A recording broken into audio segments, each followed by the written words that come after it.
Awesome. Okay, so we are at the regular agenda for our regular meeting of council on June 20 or March 24th. If anyone is in attendance in the room, be aware and online that our meetings are recorded for public viewing. I will acknowledge that we are holding this meeting on the unceded First Nations land of the Chiniki territory. And so that's my call to order. If I could get approval. Motion to approve the agenda. Second. Thank you. There is on the table in front of you a letter from Anna Kindy to the Minister of Fisheries, Oceans, and the Canadian Coast Guard. There's also a letter to Robbie Calhoun. And then a letter from the District of Port Party. So if we can we add those under item 7.3 as an addition to that report? Those are 3 letters.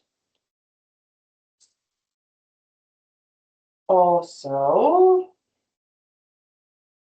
stuff to print out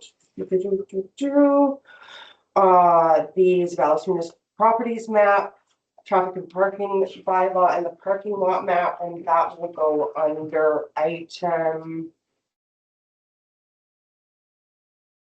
8.8. That sound like a reasonable addition? They're just additions to the reports that we've already. So who moved that? Is that a friendly amendment? Yeah. Okay, so then on approval as amended. Right. I approve. All in favor? Aye. Any opposed?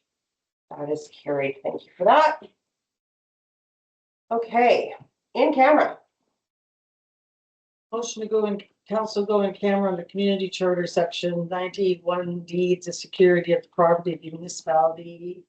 J, information that is not prohibited, or information that if it were presented in a document would be prohibited from disclosure under section 21 of the Freedom of Information and Protection Privacy Act, and 92B3, the consideration of information received in confidence rate relating to negotiations between the municipality and a First Nation or prescribed indigenous entity, or between a First Nation or prescribed indigenous entity and a third party. Thank you for that. Appreciate that. That's to go in camera. All in favor? Any opposed? That too is carried. So we will pause for the in camera there.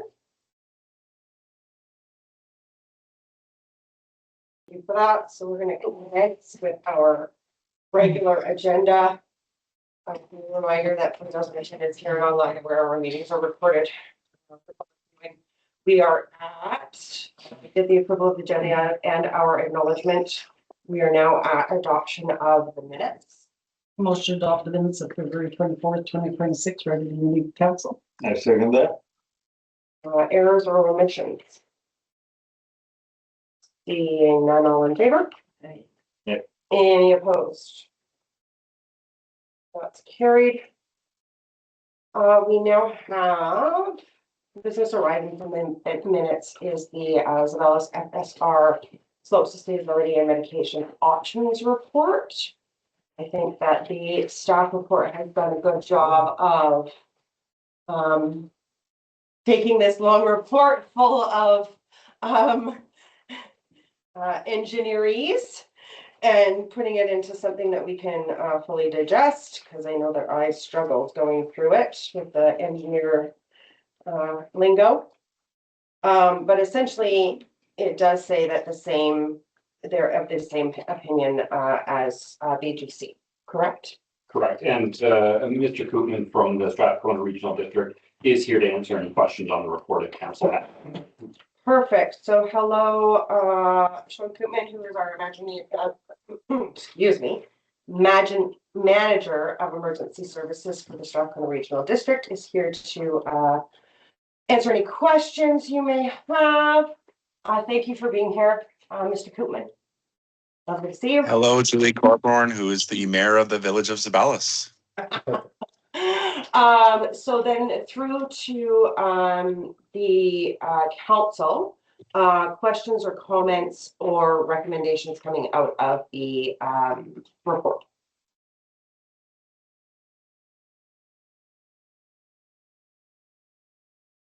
I would like to say something. Councilor Janice. The removal of the 51 danger trees seems to be a pretty simple task. And it seems to me that that could probably be pushed forward and done as soon as possible, considering, I mean, the damage is done up there and the trees have been identified. So I would just wonder if we could, so there's a way we could move that forward and get it done, even if we have to cover the cost of it and then recoup it, or? I would put that through to staff or to what would you have to say about that, sir? So the area identified is not within Zeballos' municipal jurisdiction. It does fall under the Strathcona Regional District's jurisdiction, although we are happy to work with them in some form of remediation, but it would need to go as a partnership of some sort. Right. Yeah, I'll add to that through your worship. My recommendation would be to ask Mayor Colburn to bring this forward as a member report at tomorrow's board meeting or April's board meeting to bring some spotlight onto this. Maybe there's some sort of regional grant and aid that the SRD could toss at it, or even like assist with 50 funding, 50 with the province. Little ones joining us here tonight, parent things. You got anything you want to add there, little buddy? You got a chainsaw? Yeah, so kind of just like started at the advocacy piece. The board and senior management of the SRD can identify if there's some funding mechanism that the SRD can toss in for the sake of, like Justin said, just getting her done, but at the very least, just continuing to lobby the province that this is a priority that they need to take care of. And I will add to that and say that at the board level, this has been, it's come up multiple times. They're well aware of that. It is a mitigation issue, that it is belongs in the district and not within our municipal boundaries. And there has been talks about even going down to Victoria and pleading our case with the minister in person, as a delegation. So going to where they are and kind of pushing it home. So directly to kind of what you're saying. So does that satisfy your? Well, it doesn't make sense to wait until somebody gets hurt, right? It's something that simple, right? It's about getting a couple followers up there to get these trees down. Quite a few people on the North Island who could probably do that. It seems to be a real misunderstanding from the provincial level about it's a willful disregard that it is an acceptable risk, and that's just the way it is. And so at least that's how it's been put to myself in the meetings that I've been through, and I'm sure Mr. Koopman and the CAO can attest to that. So. Yeah, I'll add that I have tried alternative sources of funding. The current grant that funded the study, unfortunately, it can't fund the work. The province won't allow for emergency funding. So yeah, we're back to the advocacy piece on it. It's just such a fight. So thank you for that. I did have Councillor Decker. How easy is Strathcona district to work with in your experience?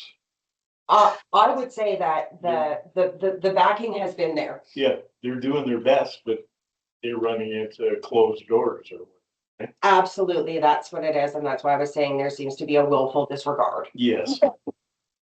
A supplemental. Can we pay for someone to do it? Is that the holdup? Nobody wants to pay for it? I think it's the allowance of other people working on a Crown land project that is the stumbling block. So it's if my tree on my property falls on your property, which is next door, I can't go over and cut the stump down and mitigate that. Do you know what I mean? So it's that provincial property kind of holdup, and that's where they're not willing to allow us to work on, we've been pushing this for how long now, right? Since 2018, Yeah. essentially. And there's just been barrier after barrier after barrier after barrier. And that's why we did the work that we did on the municipal property that we could. Yeah. Was to kind of drill it home that this is an issue to us. And this is where we see you being partners with us in it. And they have said, well, that's not something that we want to do. So Well, I'm sure Mr. Koopman's doing the best he can. I believe that Mr. Koopman has a lot of experience Yep. in this and advocates very hard for us. Yeah. I would say in very, succinct words. He's there to advocate for us and say, what if this was happening to you in your backyard? What if? Yeah. You need to put yourself in the position of these people and have some empathy and some care. Yep, and I understand all that, but as I read this, it says 51 trees. They're danger trees. So why are they still there? Yep, million Yeah. dollar question there, Counselor. And so when this report from Geo West was first published, about a month or so ago now, I forwarded it to my colleagues at the Ministry of Emergency Management and Climate Readiness, who said they would forward it to their contacts. We heard nothing. So it, like the councilor mentioned, it ultimately everything always comes down to who pays, where the money comes from. If it's the will of council, I could investigate the conversation of asking, if the SRD were to pitch in 3, the village pitches in 3, would the province pitch in the extra 3? There's options. Yeah, but first, before we start forking over our money for the provincial land, let's cast a spotlight on it at the SRD level, give it some media attention, and openly call for the province to readdress this as a priority. It's like, in my opinion, it's $9,000. It's ridiculous. We've spent $9,000 in staff time alone arguing over this over the last several years. Thank you, sir, for putting it like that, because that's essentially where we're at. And so as part of, if the resolution or if the recommendations in this are made, then that would probably be part of that members report to the SRD would be that we do go to media, that we do CC, that we do, this has been passed back and forth from Emergency Management BC to Forestry to Transportation and back again. We've asked for multi-ministerial meetings. We have done all we can, and it's really frustrating to see that there are solutions, at least in part, to some of the issues that aren't being acted on. So Gotta be the squeaky wheel.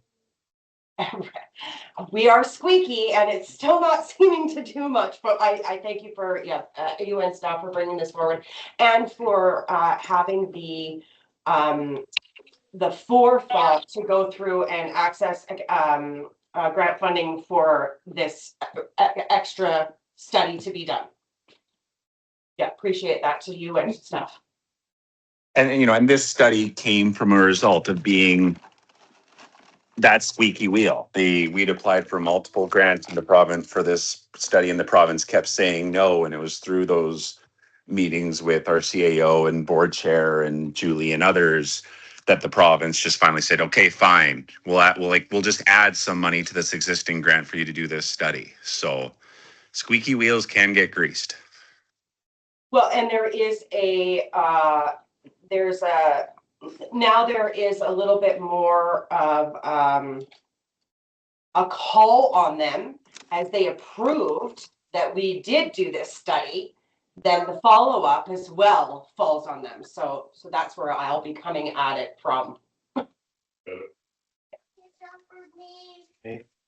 One more, Councillor Deck, yeah? Yes, well, I just want to thank you for all the work you've done, Mr. Koopman. And let's keep fighting the good fight. Thank you, sir. All right, so Councillor Lewis. Recommendations, recommend that the village of Zeballos write a letter to the Ministry of Forests and Ministry of Transportation and Transit requesting they prioritize the danger tree removal work. Second. Second on that. And then, just for conversation, is there anything to add to that? I would add a CC to the SRD and also to the, emergency management. We can get those kind of contacts. This is what it should be, is a tri-ministerial issue. So, just keeping it in the headlights of, the lights on where everybody's on the same page. Yeah, is that friendly? Yes. Okay. Anything else on it? All in favor? Aye. Any opposed? That's carried. Second recommendation, that the village of Zeballos bring a danger tree removal issue forward at a Strathcona Regional District Board meeting in the form of a member's report to obtain Strathcona Regional District support for the danger tree removal advocacy. Second. Thank you for that. Any other conversations in that? Or any questions? Again, I think that should be, it'll be an ask of me to the board to shine some media light on that and to also CC all of those organizations, all of those ministers. Once again, to just keep the lights on that. So I would do that in April. I'm not gonna have that ready for tomorrow. Thanks. Mr. Koopman. We've got a pretty stacked agenda for tomorrow too, so. Right, exactly. Yeah, and not knowing if that would go through here or not, which I was pretty sure it would, but anything else on it? All in favor? Any opposed? That's carried. I will send that out to council at the same time as I submit it to the board, just so everybody here is on the same page. Okay. All right. Sorry, Maren, since I think if the CAO can just correspond with me, I can probably do and just bring this forward as a staff report from the village. And, Pete can say, hey, Sean, this motion passed this night. We'd like to work with the SRD, and that'll save you having to just bring it up and write your own stuff. So. Which I'm more than willing to do. No, it's okay. I got it.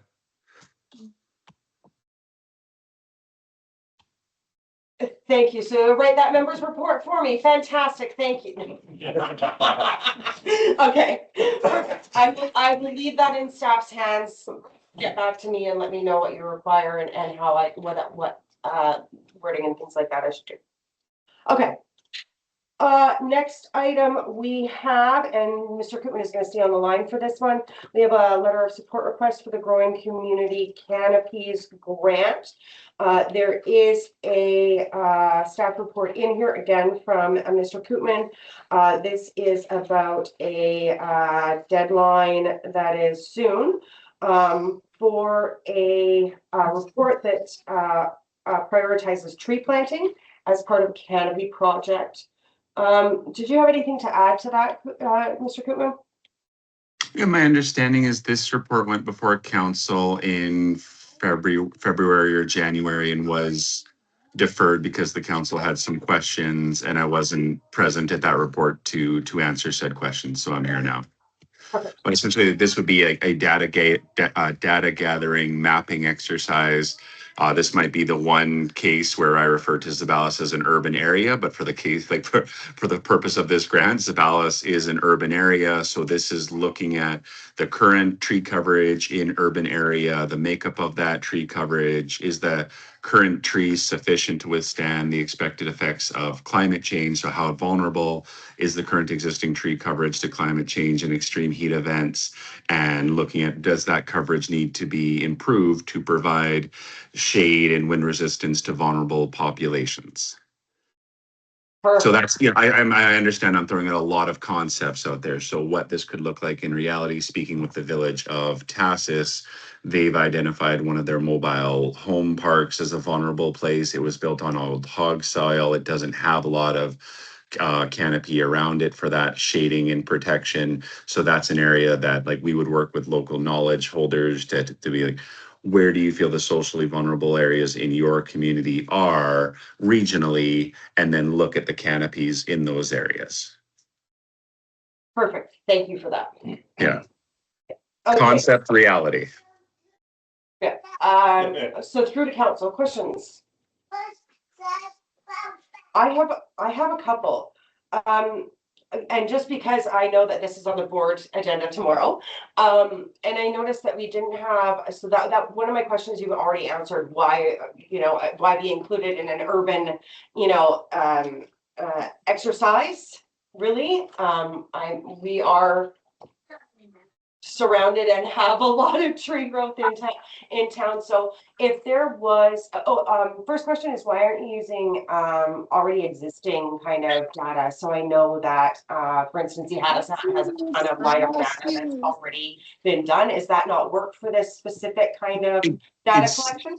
No, that's a great question, Julie. It's not about not having access to data. I'm sure various data sets are out there. It's not having the skill set within our staff, like that expertise of knowing what to look for, knowing how to interpret that data. And like Tass has kind of said the same, we have a lot of trees. Is this really valuable? Well, I mean, I personally feel all data is valuable. Like if we get a report back saying your coverage is sufficient, your social vulnerability populations are protected from climate change and extreme heat events, and you have sufficient shade for that, I want to know that. So sometimes it's great to get a report that says, hey, you're doing very well.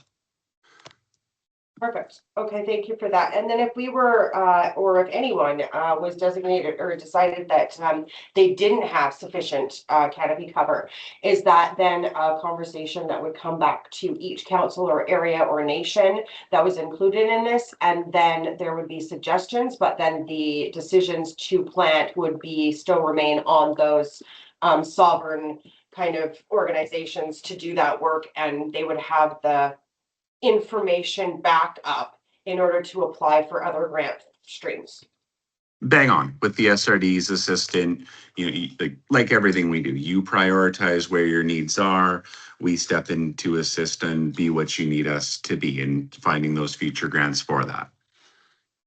Okay. Anybody else have any questions?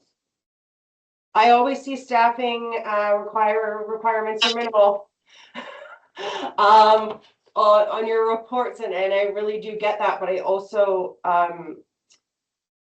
I don't think there's a whole lot of our staff time that can concentrate on this. I'm just putting that out there.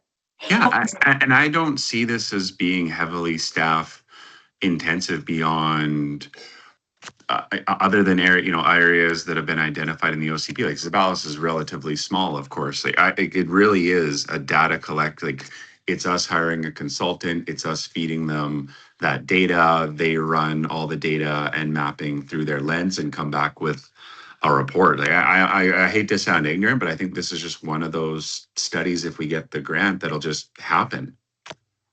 And so I'm curious if the information that you would seek would be publicly available, because that's kind of, is that where you'd be seeking it from instead of seeking it from our staff? Because I know the phone calls and the conversations and the emails back and forth, that all takes up time. And so that would be my hope, is that this could be done with just information that was publicly available. Well, publicly available, and like within our GIS department, I believe we have all the data for Zeballos. Like we have your addresses, we know where your water lines are, all that kind of stuff. Like because you utilize our GIS. Well, to the extent that you do, like I like. And Pete, you can correct me if I'm wrong, but I believe the SRD has access to all the data that you have, which is. We wouldn't even need to ask you for it. That's correct. Yeah. Okay, because that's all, 2026 has just been the year that keeps giving. And I'm really conscious of our staff's time and really want to honor that. So thank you for that. I'll leave it to the council if they want to move on. Recommend the village of Zeballos provide a letter of support for the Strathcona Regional District's application to the this community can be granted in order to fund regional equity focused tree planting. There's a second for that for sure. Okay, and then, so I see from the, last question, was there anything else from council? Well, yeah, Yeah, Councillor Duck. we have a beautiful 70-foot pine tree in my backyard. That's a winner. Now, do you want me to go around town and count the big trees to give shade, or is that no use at all?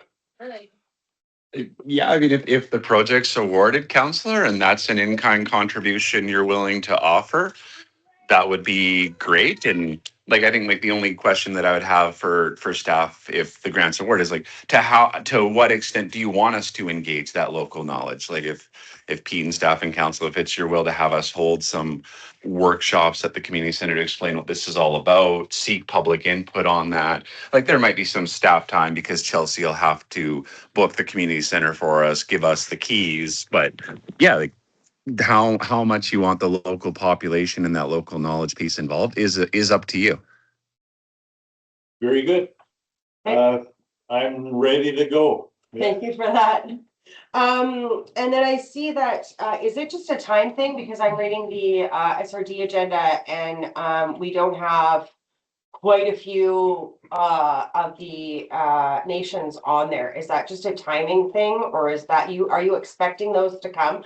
I know that it's the sovereign will of every, organization to make those decisions as they do, but, in your discussions with them, are you expecting to have them all sign up? Yeah, I'm hoping so. Like it's very common on the SRD board agenda. Like I can't remember the last time I submitted a grant application that actually had, because like we go like, when we do regional projects, well, that's 11 First Nation and 5 municipalities and then the SRD. I honestly can't remember a time where I submitted a grant application where all the council resolutions and all the band council resolutions were ready on time. There's always some outstanding. So I just bring it to the board with that little like asterisk of resolution pending. But but it's also saying like you'll see a nation on there that's saying like they've expressed interest. If you don't see a nation or a village on that, like on this report for the agenda tomorrow, you won't see the city of Campbell River on there. Their staff has just said their council likely is not interested in that. So they're not even listed as a resolution pending. That's kind of a no. I tried to reach out and I got a response. Either got no response or a negative response. Okay, perfect. Sorry, that was a Thank you for that. long-winded yes. Yeah, all right, thank you for that. Okay, so all in favor? Any opposed? You've got it, that's carried. You can let the board know tomorrow, sir. I Thanks. really See you tomorrow, appreciate you Billy. being here this late. Thank you so much, Mr. Kumanet. Now I will see you tomorrow. Yeah, I'm gonna go stop a naked 3-year-old from putting ketchup in his Cheerios. Okay. Good luck with that.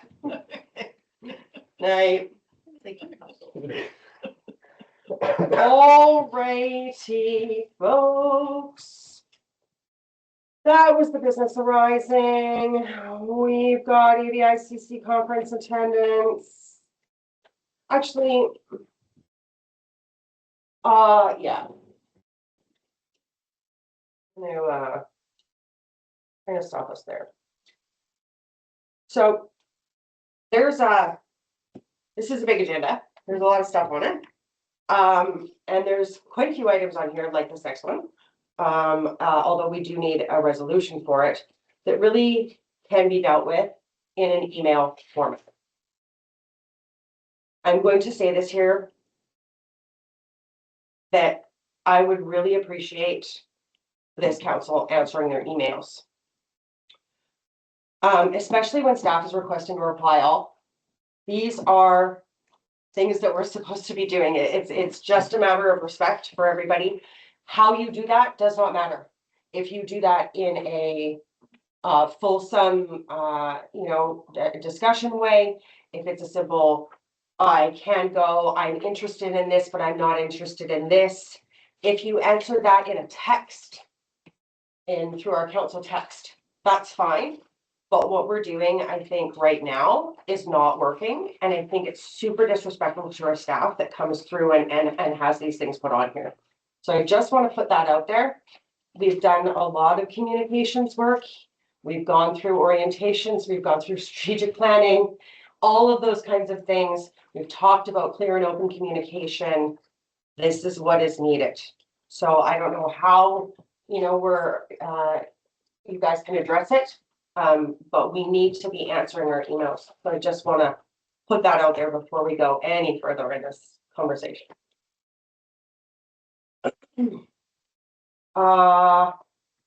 So ABICC conference attendance is what our next motion is. We were kind of hard pressed to get this. Councillor Deck is willing to go. So in the report, we will just, oh, and there isn't a report with this one, so we're just going to say that that Councillor Deck is to attend ABICC with all of his expenses as usual covered, that he get registration and accommodation. That's the motion. Yeah, so I've got that the expenses for Councillor Deck to attend the 2026 ABICC conference be authorized. Perfect. Second that. So that was my motion because he can't make motions. So I will say I'll first that. Thank you for that. And thank you, Councillor Deck, for stepping up there. Usually it would be that I would go. I would have been okay if everybody had said, why doesn't the mayor go? But the non-response is not a good response. So You don't have to go. You've done I this appreciate every that. other time. I appreciate that. yeah. You babysat me a couple of years ago. And I know what to do. Yeah. and your experience there will go well for that. So thank you for that. Thank you for taking that on. And because I know Atlanta, I'll have nothing but friends down there. Perfect. It's easy. So that was made by me, seconded by Councillor Lewis. Any other discussion about it? All in favor? Right. Any opposed? That's carried. Okay. Oh, no, wrong one. And That's carried. Did answer your email, no add-ons. Thank you. Yeah, thanks for that. And I don't need no long-winded response from anybody. I just, some kind of response is great. We've missed a window on some of the correspondence that we were gonna send out. Like we're 3/4 of the way through here. Let's answer emails. Yeah. Thanks, guys. Make an effort. Well, and with, yeah, meaningful input would be great. Okay, we've got a lifetime boat launch pass report. So staff has put it together after the February 24th meeting. So it was just process wise, it wasn't quite done correctly. So this is an attempt to mitigate that. So that's good where it happens. And then motions on the fly, when we do those, processes are laid out in our procedure bylaw. Perfect, which is fine, people, it's been missed by myself as well. So don't feel bad And for if I that. may, Please. I apologize because I knew better. But I had the mayor's hat on and the pressure was incredible. Okay, for sure. Tis. Yeah, and I think I sent out the email about the notice of motions, always a backup. You can put in a notice of motion, perfect. Okay, so there are options included in this report. We need to rescind one first, so I don't know if we want to have a conversation about what kind of options we want to go forward with or what that looks like. Questions, comments? Put it out to the table. I could move that the resolution 019/2026, the council provided Dave Allen with a lifetime boat launch pass be rescinded and considered at a future meeting through an adopted volunteer recognition policy. Second that. Is there a second for that? Councillor Lewis, perfect. All right. Any other kind of questions or comments? I was just wondering, like, how did this all come about? Like, how, I just wonder how it happened. I will tell you. Because I tried to watch the meeting and it wasn't posted yet, so that's, or I couldn't access it, so I was just wondering. Now, seeing that I'm a little bit older than JJ over there, I look at all the seniors around this town and I know that lots of them, including Lorna, have put time and effort into this village. Personally, I think they should be acknowledged. Not a big deal, but just something that they can use or something, even a pat on the back that they might appreciate. And I understood that Dave Hanna was one of the guys that helped build the boat ramp. And I was told that those people, and there was more than just him, were told they could use it forever, no charge. Well, in time, different council, different staff, these things get lost, and then people start asking for money to use the boat. So I thought, no big deal. It's something we can do to give a senior in this community a pat on the back. And that's all it was. Perfect. Thank you for that. Thanks for the history. I appreciate that because I couldn't watch how that happened. Yeah. And so, I think that, so my opinion, not knowing that, I was kind of leaning towards both 2 and 3, right? Like that there was, if that's how we're gonna kind of proceed, that, and I think the policy does that. So I would leave it at that. The motion's already been made. But I think that making sure that things are equitable, we have had a lot of conversations here about the handshakes. The handshake deals have happened all throughout the history. I actually just had a conversation with a long time resident. He was Mason Davis was in our community in 1956. I was talking to him about my building, right? And so he doesn't live here anymore, but like, you know, I just was hoping that other people who had a hand in that, if that was the reason why, would get captured as well. Now that we have done the, you know, that we're gonna create a policy, then that's great. That shows forward movement. I just didn't, I was hoping that there hadn't been a promise made and then, you know, we're not doing anything about it. I want to make sure that there's equity in that process. So I'm happy with that. And then that saves our staff from going through and saying, who else did you have a handshake deal with? And how did that happen? And having all these conversations with people who may not even live here anymore, who might remember how that happened. Hey, half of these handshakers are dead. Well, and I know that we have lot, you know, Yeah. we are an aging population and people that have done good works here. There's always a realization that volunteers get volunteered out and there is an assumption that things will continue the way that they have. And there's continuity in, you know, but when staff changes, people changes, the youngins move in like us. Then things get forgotten or not, you know, adhered to. And so we've had issues like this with all sorts of things. So I'm glad that that's been the resolution that's made. So thank you. Very good. So rescinded and we go on a volunteer recognition policy, which I think is great. All in favor? Aye. Any opposed? Carried. Okay, what else? We have correspondence, item 7.1, municipal boundary alignment. I don't know if there's any questions or comments on here. A lot of the stuff that's in here that we have done, we are in the process of doing, we do on a regular basis. So, I'm glad that somebody wants to learn. Yeah, please. Yeah, I move that we accept and file the correspondence. Thank you for that. Yeah, as I said, there's a lot of these things that we do and I do already, and I don't think that doing things without feedback from all the appropriate people and some more research is good. So Yes. so now moving on to Village of Zeballos invitation to board meeting. This is something that Councillor Deck again had volunteered to go to. Yes. Yes, so I can confirm with you that you'll be there? Do you have to pass grade 12 to go to this? Not at all. Okay. Me too. And Councillor Lewis, Deck and Lewis, and then I'll CC you on that. You have to intend to. Yeah.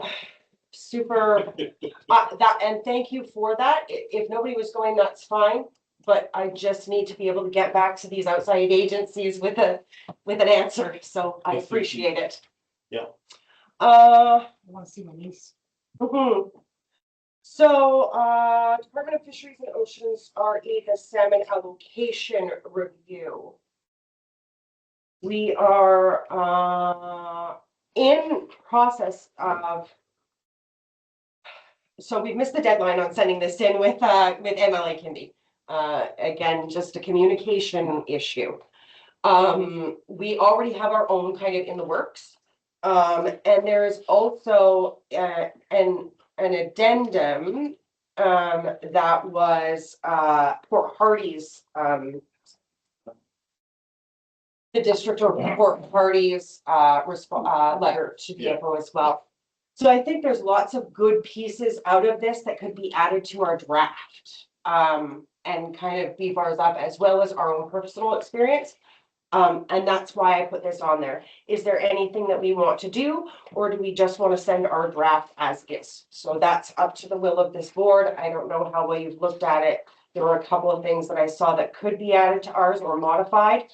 I didn't agree with everything that was in MLA Kinda's letter, and I knew we already had this. And so that's the other thing with communication. There's 4 of us here now. So if 2 people say yes and answer an email, and 1 person says no, I don't have a quorum. I can't reply to things. I can't sign on to things. I can't do anything. So that's another reason to, get our emails. But there is some quality stuff in there. So I just put it out to you guys if you want to add anything to our draft or if you're happy with it. Well, I'd like to get you to step forward, and you write much better letters than the rest of us, and you know that's true. Pick the good spots from Port Hardy and the other letter that you like, and make something you're happy with. Me, I'm sorry to say, but if DFO is decided they're gonna do something, good luck to us to change their minds, but we might as well try. And I have a bad feeling they've already made up their mind that we have to save the salmon. But for what that's worth, I don't catch as many fish as Justin, so I don't care. Thank you, Councillor Deck, and then Councillor Janice. Yeah, I think we can just send it off the way it is. I mean, considering relief especially. And I think that in 7 days, we're gonna have to, we might be better off using our efforts to what the news is gonna be. If we want to further our statement. But I think that news is gonna come out in a week, so. I want to put a ton of effort into it. And if we don't agree with the changes, then we can put some effort into writing them about that. Anybody else? So then, did you want a resolution to send this out then in the form that it's in? So that would be that. So then, We send the letter to DFO, the way it's already written. so that's the draft. Second. Perfect. So that's been moved and seconded. All in favor? Okay. Any opposed? That's carried. Okay, we are whipping through here, folks. Let's see. That's that. Okay, so now we have a new report. Emergency Preparedness Operations Report. Any questions or comments? Yes. Councillor. No, I wrote it. Sorry, I thought it was a yes. I wanted the question or comment, sorry. And I thought, good, they're moving ahead. Right on. No questions or comments from anybody? No. Perfect. I did have a question about the shakeout week, because this is dated March 24th today. And then we're planning to hold a similar one on March 12th. It's the very last. Is there a date change? This was submitted before? Okay, perfect. That's all I was checking on. And then I had a comment on here, but I see it was addressed at the hike. We were in the emergency support services that there will be some information packages going out and available to local accommodations about how to get out. Listen, if there's a siren, please don't go back to sleep. It has happened in other emergencies in this village. This is where you go. This is what you do. Please listen to the siren and don't go back to bed. Perfect. Oh, and we also talked about maybe putting some other emergency services stuff in there too as well when we were talking to the RCMP today. So that's good. Will everybody be here on the 15th? Which day of the 15th? 15th? I think so. Up the hike to high ground? You ready to get hiking? Yeah. No, what I do is, I drive up most of the way and then I walk. 100%, absolutely. We do what we are capable of. Let's not have an emergency at the same time as a mock emergency. And then I got harassed by the staff when I got there too. You didn't walk up here. That's just curiosity. I will be in attendance, so you guys don't have to answer. It's none of my business whether you're gonna be there or not, but I've got mine marked in. On the Perfect. calendar. okay. Nothing else on that one? Done. ZVFD operations report. Any questions or comments? Is there any, do you know if there's any like recruitment drive activities planned? I just, you know, we were 13. We were 13. And we're down to 6. And that's half. And I know we are always promoting that village voice. This is the times. I think ZVFD is pretty prominent on Facebook and things like that, doing, events, but it is time to kick some people in the pants and tell them to step up again. They can't run like that. They can't run like that. We're getting in another really, really bad situation. And so I was just wondering, is there any, do you know? Not outside what's currently being done. Definitely they're recruiting when they're doing the family day breakfast and yeah, so aside from, I think, going into people's houses and yanking them out of bed, I think the efforts are still there. Yeah, they're great activities and I love it and it does that sense of community, but the fact of the matter is we could very easily wind up in the same position that we were in before. I mean, now that we have a chief, that's different, so that'll be one person for sure. And the lieutenant, so I don't think we'll go down under 3, but that is a safety issue for people. That's why we had, I think. Councillor Denise. We might have another recruit after pretty soon after today. So we are going in the right direction as of today, I believe. So, but yeah, I it's a really hard one because it's not like people don't know. There's very few of us. So I mean, it's not like we can push recruitment on our population. We have to kind of wait and see, but I think, I don't know, maybe just put it out there in our newsletter again. And in our monthly newsletter and re-explain. It's really important to our community. Yes, well, once a month, I could always open up my wallet and meet you guys down at Brian's Pub. Mm-hmm. And whoever's a member gets some free swag, yeah? It's a beer. Yeah. Anyway, They did used to do that. Do something just to things going again. We have a policy coming forward about volunteer appreciation, and so that might be something I heard about it. that seemed to go well tonight. So Yes. maybe that's something that could be included. It's just, promoting people that are signed up to be there, as they can, and yeah. Okay, thanks for that. I was just wondering if there's anything that we could do. So I'm glad to see that policy got moved forward. Very good. Okay. So anything else on that one? Public Works Monthly Operations Report. Manager Mahalik is here, I guess, if you guys have any questions, is that through the CAO? That's okay. Perfect. All right, so any questions on Public Works report? Please. Were you planning a demonstration of your new electric vehicle down McQuina anytime soon that we could watch? I'd be happy to bring it by your house and show you. Well, I guess that's good enough, but apparently it's quite useful. Awesome tool to have for sure. Nice. Might be.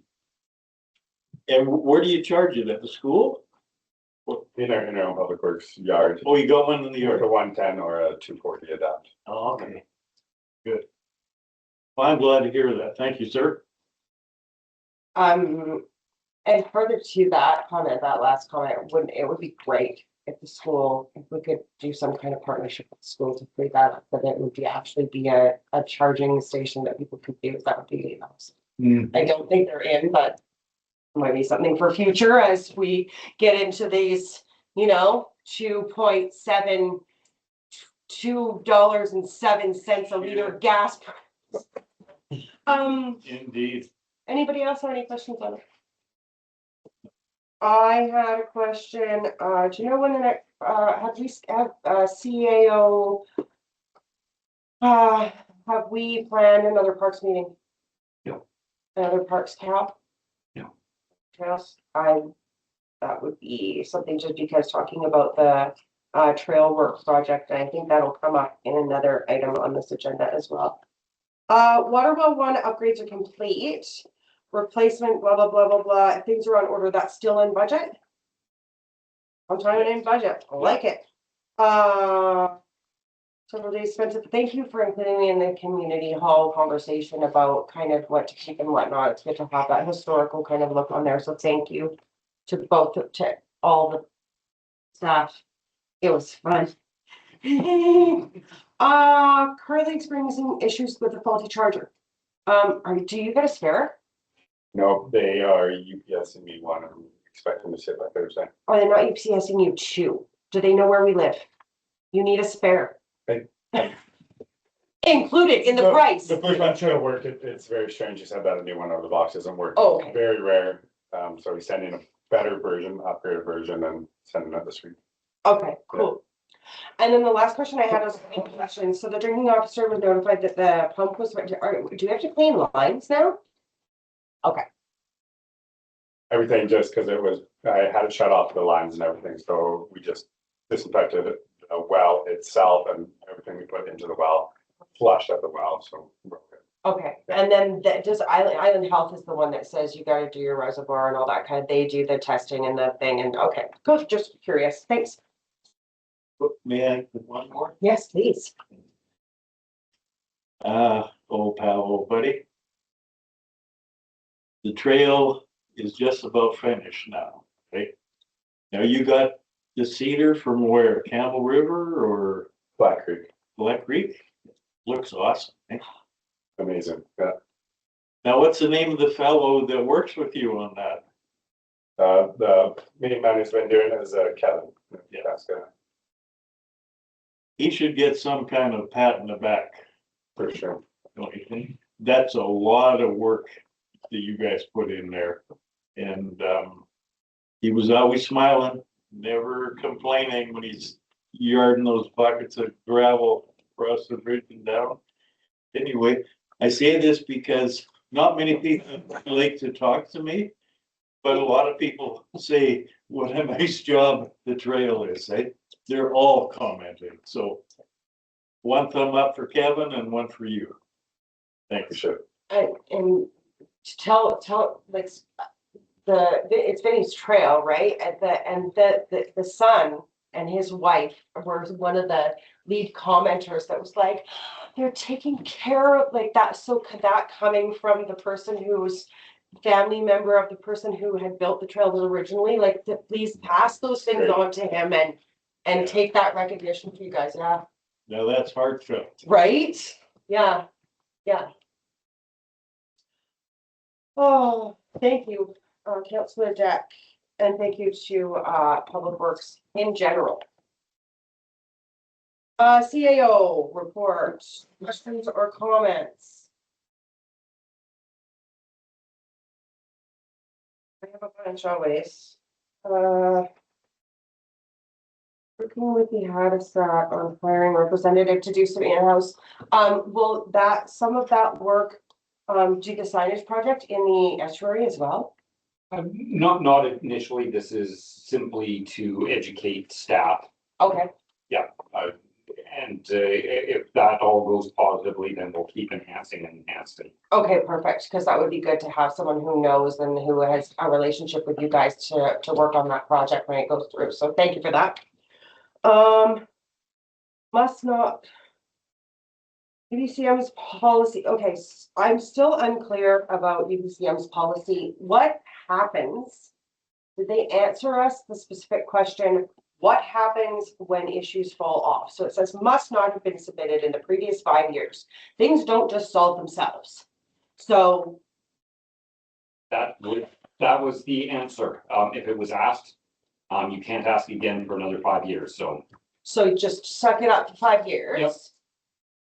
Because if they didn't consider it the first time, they're not gonna consider it within the next couple of years. That is not advocacy. It's not, because things don't solve themselves. If it's a recurring problem, we resubmit. That's what happens. Okay, thanks.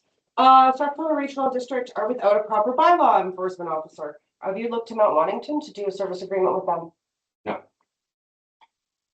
Did you consider it? No. Mount Washington doesn't have a bylaw enforcement officer. What? Just part reveal? The CAO. That was my former job. That was bylaw enforcement and CAO. The only bylaw enforcement designated position is in Port Hardy, and that's part-time. He's their building inspector. Thank you for that. Does he want a full-time job? Not his bylaw. Cenotaph, April 3rd, is that? If you wanted me to come, I need a confirmation, so let me know whenever you've got that confirmed. Yes, so an email went out. Yeah, Did it? yeah, When? this week. Answer emails. Yes. Got it.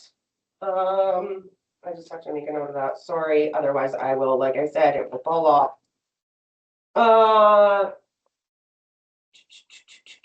We've already done that. Zero. Okay, that's it. That's all I had. Anybody else? Seeing none. Draft letter to Ministry of Housing and Municipal Affairs. On the PST changes. Yes. So we've got a report in front of us about the proposed provincial sales tax expansion. And out of this, it's just for information. But is there any kind of questions that council has? Thank you for getting, first of all, our actual numbers in there. It's helpful. And is there any questions for council or any advocacy work that you want to do that you think, I mean, it's already got, it's like DFO. I mean, you know, these are already happened, but or anything that the CAO knows on pushback besides UPCM resolutions, which if we address them this year, we can't address them for another 5. Thank you. Just simply like I said at the last meeting when this first came before us, we don't need to wait for UBCM. I did try reaching out to the CAO from Abbotsford to ask why they were waiting until that. I haven't received a response. But I believe that waiting until UBCM, our advocacy will be too late because they will be implementing this for October. So I don't think UBCM will even get a chance to get in front of the ministers before it's implemented. I feel that if we're going to advocate for this, that the sooner the better. Councillor Deck? And, why don't we put one in that won't be applicable for another 5 years? And then we'll be ahead of the curve, right? Well, 5 years. Because they're not listening to us anyway. and us going directly to the ministry circumnavigates that UBCN policy. Right on. Anybody else? As I'm always looking for opportunities to kind of piggyback on other things or save us dollars in travel and things like that. If it comes about that the SRD from the members report of that want to send a delegation down to Victoria, that's somebody that'll talk to us, which nobody has ever wanted to, but if it happens, then my suggestion would be to us to maybe piggyback on that and let's go and have allow the CAO to come with me or another counselor, whatever that looks like, and go see these people in person. The question I had on the letter was, do we include our bottom line info, our monetary, about the disproportionate effect that this has on people who have low capacity, who have low taxation ability. It just seems so backwards to me because what they're doing is they're giving us a small communities grant and they're taking that back. It seems backwards to me. So I'm wondering if I would ask the question to you, would it be good to include that kind of disproportionate language, some dollars and some comparisons like that? Or I'm happy with it the way it is. I just was kind of seeing if that was the will of anybody around the table to want to add that, but I thought I'd ask you first. Is that something that you would do if we asked you to? Absolutely, up to the will of Yeah. council. So is that something that we want to do, is to stress that? Do we want to add some dollars in there? Do we want to make those,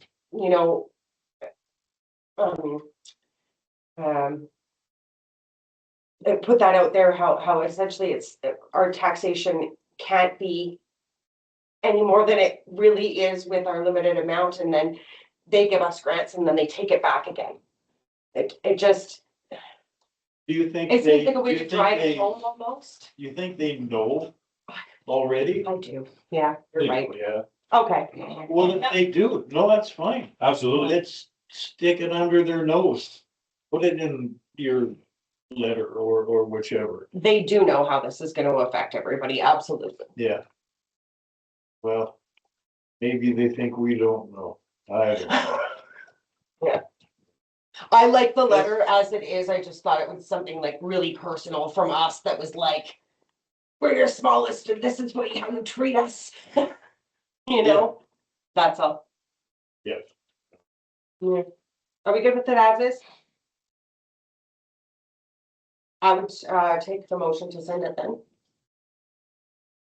Would we send it via the CAO's mail? Perfect. Yep. Yeah. Uh,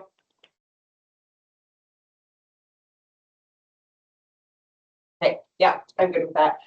My suggestion was gonna be that we send it out to everybody who gives us money for grants, so that we can tell them that they're just taking it. But I won't do that. All in favor? Any opposed? That is carried. We're getting through it, folks. We're getting through it. Committee of the whole recommendations is next. There's recommended motions in there. We've already talked about these at the Cal. It's just ratification of them essentially. Or any conversation that anybody wants to have about them. I think we already did that. I'd move that staff be directed to prepare council remuneration bylaw establishing the mayor stipend of 10,000, the council stipend of 5,000 each, effective following October 2026 general election, including an annual adjustment mechanism tied to CPI or 2%, whichever is greater. Second. Perfect, thank you for that. I was not in favor of this at the Cal, and I'm not gonna be in favor of it again. I think that it's doubling is just not something that our taxpayer can bear. I also want to remind people that this is not the only income, right? That a mayor or it depends how it works. Here we do it a little bit, we do a little bit mayor, a little bit councillor. So there are reimbursements and also meeting attendance fees that are held by people who are attending meetings. So councillor debt goes to things in my stead, for instance. Also the regional district, there is dollars from there. And so I think Brad's at 25. So that would put this at a $35,000 mark for someone for the year. That's a full-time job. I just don't agree with giving it to someone as a career politician. I don't. I think there needs to be more heart in that, and that's all. That's all I'll say about that. You would have been happy, but 7,500. I just don't think doubling it is appropriate. I think that moving the counselor one up, absolutely, because buy-in kind of thing, right? But I would, yeah, I would have been happier with a lower amount, but yeah, it's still quite a significant amount for somebody. So, and I do understand that council wants to promote and attract somebody to do that job, and that's why this was on there, right? I get that, I understand that for sure, and the value being presented from someone who does this work, the recognition is fantastic, right? But those are the reasons that I was voting against it. Yeah, I understand money's tight and you don't want to be throwing it away. But I think especially now, it's more important to get quality people in these seats. And I honestly think that little bit extra money, maybe Lorna will run. That can, no, maybe not. Yeah, I think that's more important than worrying about the finances down the road. I really do. Did you have something to say? Yeah, please. All we're doing is catching up a little bit to what's already out there. It's not like we're hyperextending ourselves or something here. It's this will put it back to a place where it's in a reasonable amount. And I don't even know. Through the staff, like when was the last time this was even adjusted? Every 4 years. Sorry, through the staff. Yeah. Thank you, Mayor. The last adjustment was made in 2018. 2018. Yes, and that was a 2% increase over 2012. Over 2012. Yeah. So 6 years and now 8 years later. So I think we keep on track with it and maybe move forward. Absolutely. Yeah, I just, yeah, I remember what. All right, all in favor? I'm opposed. But that is carried. Second one. Move that staff communicate the repeal of the $200 Northern and Rural Homeowners Benefit to village residents through a flyer included with the 2026 annual property tax notice, Village's Zeballos website, and the Village Voice newsletter. Second, perfect. Questions or comments? I'd like to add a word in there. If so, I'm going to make an amendment. So my motion would be that staff communicate the province's repeal of the 200. That's what I would add that in there just to drive that home to people that this is not something that we are doing. This is a provincial. Yeah, will you take that as a friendly? Yeah. Yeah. Okay, perfect. So as amended, any questions or comments? All in favor? Aye. Any opposed? That's carried. Another third one from our meeting, NorCal, that the village, move that the village work with the Fort McNeil RCMP on the development of the community safety and wellbeing survey, support needed services from the RCMP. Perfect, thank you. I will let you know that we did have a meeting with RCMP today. It went really well. We got some really good feedback from them. Talked a little bit about what kind of we here around community.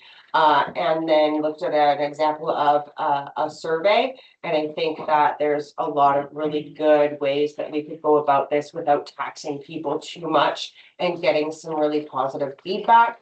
When it comes time, my suggestion would be, if you answer the survey, that there's some dangle there, that there's some carrot there, whether it be $25 from Mid-Island or from the gas station down here or something, you know what I mean? That there would be some, because that worked really well with the OCP survey. Could you elaborate on that? I don't know what. It was a draw for a smoker. That's what it was, the draw for a smoker. So I'm not talking about anything that elaborate or anything, but I would suggest that we do a dangle when a carrot Yep. when we do this, just to get the responses that we need. I think anonymous report, not anonymous survey responses speak volumes, especially when it comes to things like this and policing and safety, where they may not want to say something in a public meeting like this. Or make a call to the RCMP even, but that they will say in a survey. We're already working on that. You'll come back with some kind of report to us. Perfect. All in favor? Aye. Any opposed? All right. We are moving on to property tax exemption impact on the 2026 tax revenue. So this is informing council of a reduction of $30 in our tax revenue.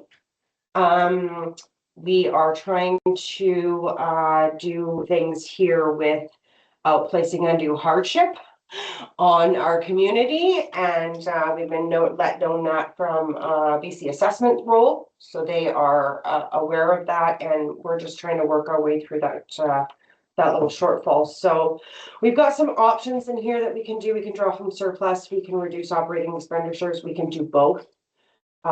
We could put the taxes up by 57%, which we don't want to work on percentages anymore, but there are options, you know, here.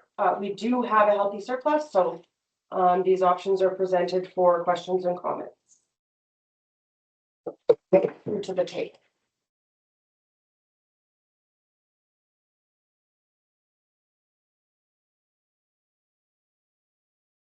Option 3 sounds safe. Reasonable. The surplus a little bit. I think that's, yeah, that's the recommendation that staff made as well, that it's through a combination of surplus and operating expenditure reductions. So, yeah.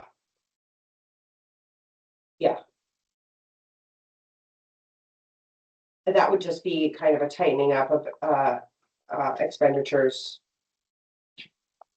I don't know what kinds of services those would be.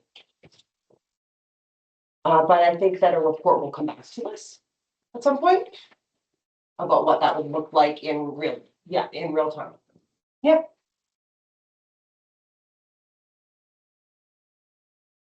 So there is a recommendation in here. Recommended staff address the 2026 tax revenue shortfall of 30,000 through a combination of surplus appropriation and operating expenditure reductions, and that staff return to council with a proposed operating budget incorporating these changes at the next committee of the whole meeting. I'll second that. Perfect. What did I have? So essentially what you do is you take staff, you take another look at your budget and just try to start cut, you know, just not superfluous, because there's nothing that we do that is, but and that's operating expenses. So out of general operations fund. Okay, good. And it's so interesting do we have it's so weird to me to be counting on a surplus without knowing what the surplus is, but that's just a surplus for this year. We also have an accumulated surplus. So Thank you, Mayor. Yes, yeah, we have a healthy accumulated surplus. And for 2025, we're unsure what that surplus amount will be, but our accumulated surplus is currently sitting at about 882. So there is a way to do this without it coming back out on the tax. For the people paying the taxes for this year. That's thank you for working through that for us, really appreciate that. Yeah, and the information you've given in here is super straightforward and good. So is there any other questions from anybody? This will come back to us again in another report. Or it goes further. But I thought, times are tight this year.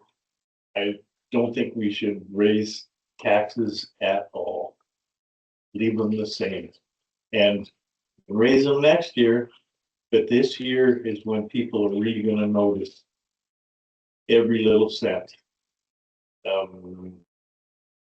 And Alana says we have more money than the provincial government has in our surplus, apparently. That's not what she said. First of all, let's make that really clear that that was never something that staff had said. But it's a healthy amount. So I don't know, I just for what we get by raising individuals' taxes in the town here, it's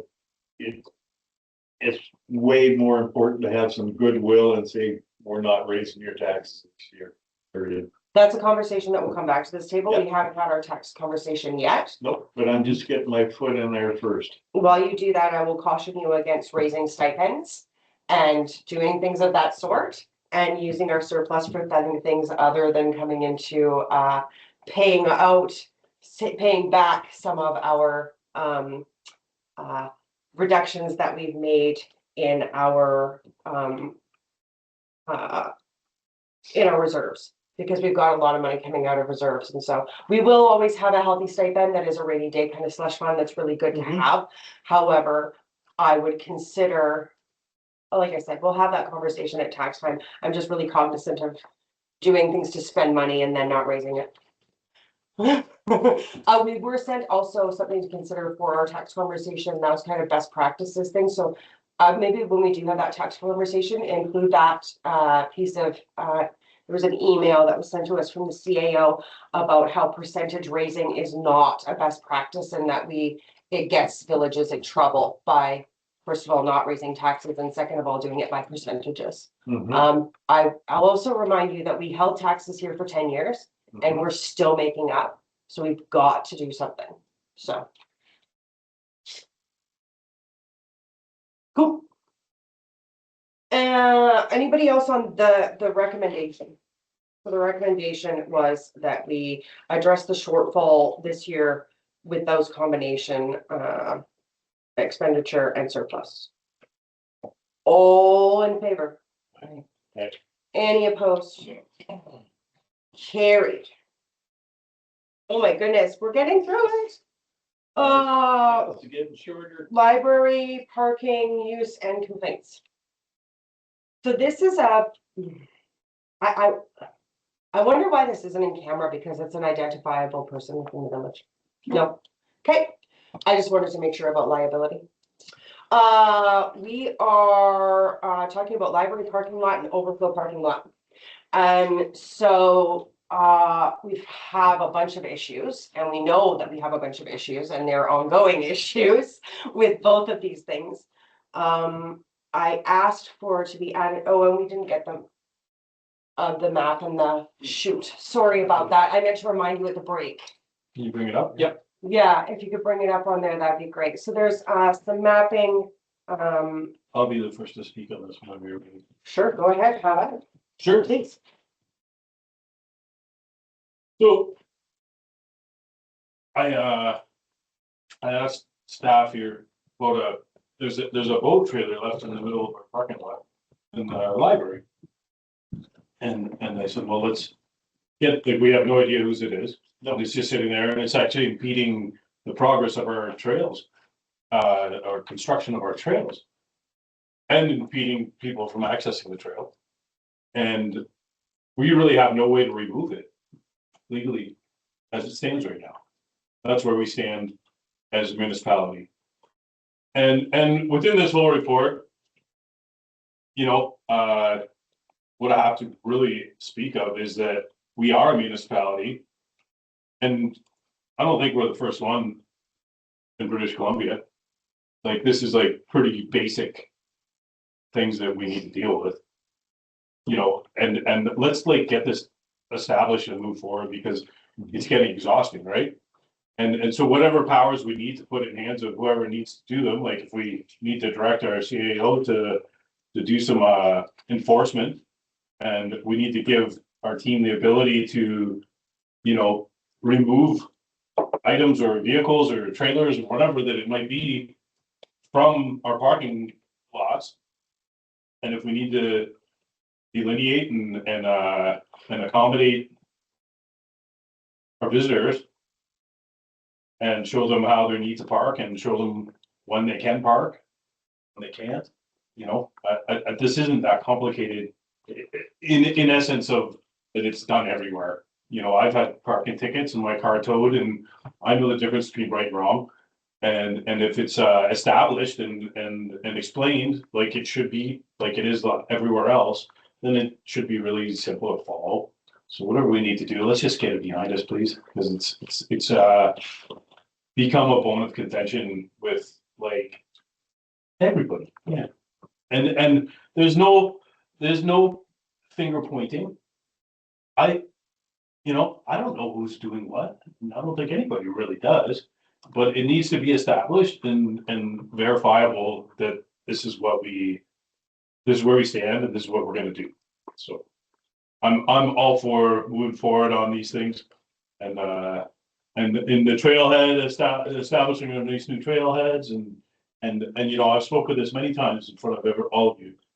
Like, our assets, our village assets, our properties, we need to take control and make sure that parameters are understood and that rules are understood, and so we can move past this whole thing. And so I agree with everything in here that we can move forward on this. Thank you. Yes, I agree as well, and I think that I just had a question for council. Can we revisit our parking bylaw again? Is there a limitation on how many times we can do that in a year? No.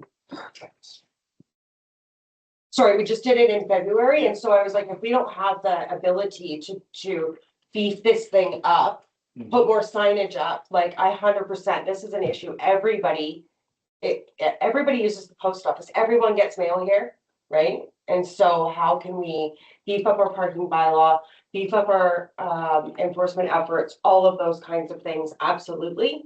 And because the staff says that they don't have the tools. And so if we're not giving them tools and direction, then that's what we need to do. We need to revisit these things. And I think also through our parks planning, if we did the parks at the trails, so the one that goes over the estuary and the one in linked those and considered that a one park project, that might be something that everybody could get on board with. You know, there is an actual linkage there to those trails. And so that's why I asked earlier in the meeting about when we were going to have another parks meeting, because I think that we can address that in a parks way that makes the planning for it available for grant money, first of all, and that, you know, doesn't necessarily give us it gives us another project, but it's also a continuation of a current project that is on our books to have happen, right? So it links those, get some community like buy-in on that, about what that looks like, what serves them best. I'm 100% here for it. that's about the same thing. Yeah. And when you think about it, where are all the good comments coming from the town? Those trucks. There's only one place. Yeah. Yeah. So that's a no-brainer Mm-hmm. in my mind. And we also have a boat down at the boat launch that's been abandoned.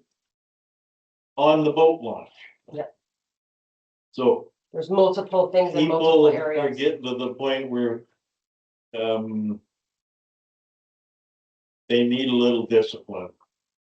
And until our ticketing bylaw comes in, we need another mechanism to take care of these kinds of things. Absolutely, right? So what I'm hearing from the table is that we're in agreement, that these are issues that everybody's facing. I do, I also looked up some information. I looked up the government guidance on municipal arterial highways.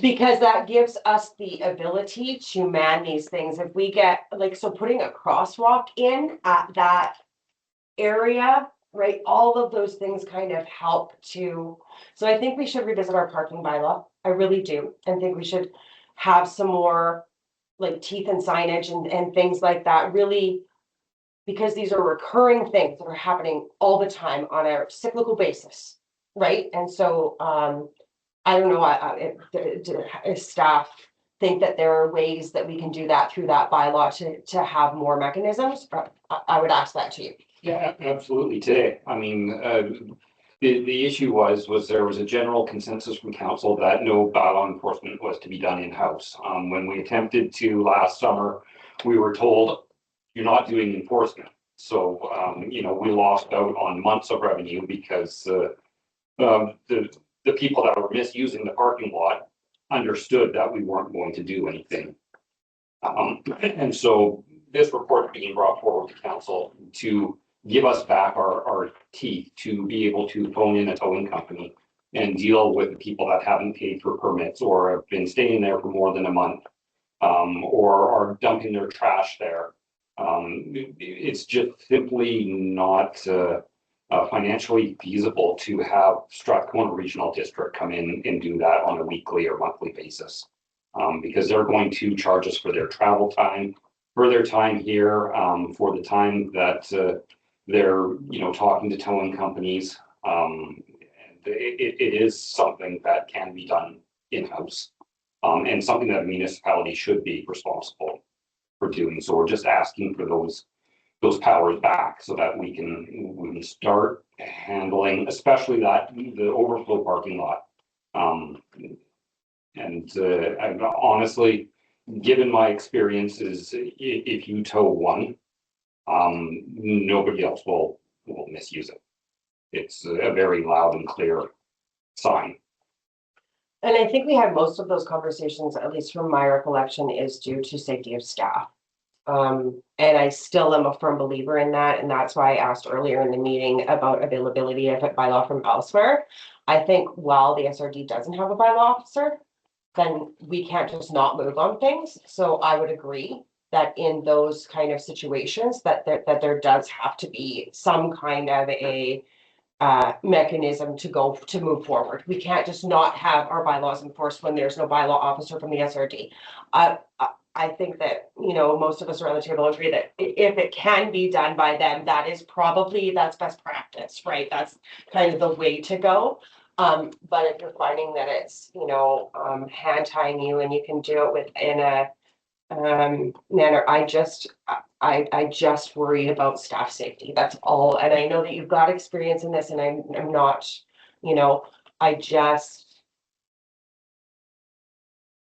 there are safety issues. People are angry and unpredictable. And I worry about our staff. I really do. I mean, you worry about your staff, we worry about you. You're our only employee, so that's, the same thing. Yeah. And I think that with some added signage, like let's do some multi-pronged approach here. Let's add some signage. Let's do a public announcement where we're reconfiguring. Let's, all of those kinds of things. Let's give you some tools, right? So that's why I'd like to look at the bylaw, discourage improper. So the motions that you've got in here, yeah, I just thought this was a really short-term kind of reactive kind of. It didn't have as much longevity as I'd like, so I'd like to fix the issues as well as so let's fix the bylaws, put some more teeth in them. Let's do the parks planning process, make sure that that's kind of going hand in hand with this, all of those kinds of things. I want like a longer longevity kind of. I myself presenting what I did, do feel it's a longevity. The signage can't be any more clear in that overflow parking lot. That's Yeah, sorry, different. I'm mixing apples and Yeah. oranges. Absolutely, you can't miss that. No, not at all. But I'm talking about from Aquina Avenue, parking on it.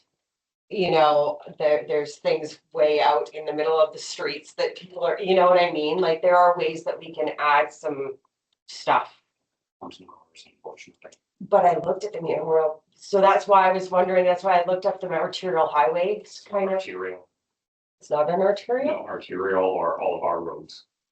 Aquina is a highway, Oh, Prevention. provincial. yeah, I knew that it was a provincial highway, but don't they designate it as?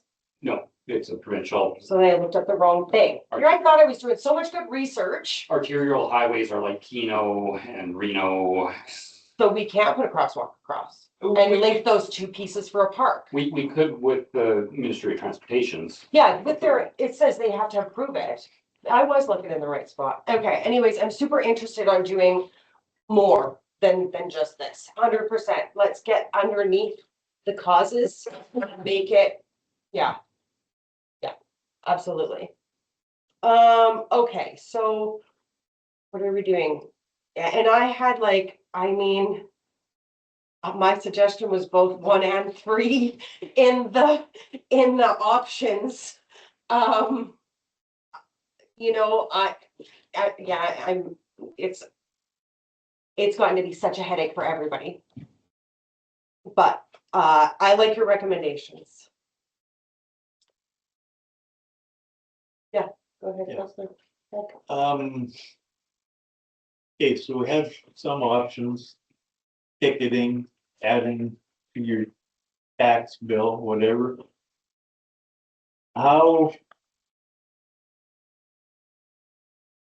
How do you get a tow truck to come here and tow somebody? There was a cab here the other day, Yeah. so yeah, Yes, but I heard that, yeah. Yeah. Okay, fair enough. But if one gets towed and locked up, then the others will soon move the, Correct, most likely. correct. I think that's the way to go. If I may. Yeah. My hope is that we have to tow zero. Yeah. That, you know, we will, try and identify the owners as much as possible, give them fair notice that, you know, this, it's going to be enforced. This is the date that it will be enforced on. Give them fair notice to remove the vehicles.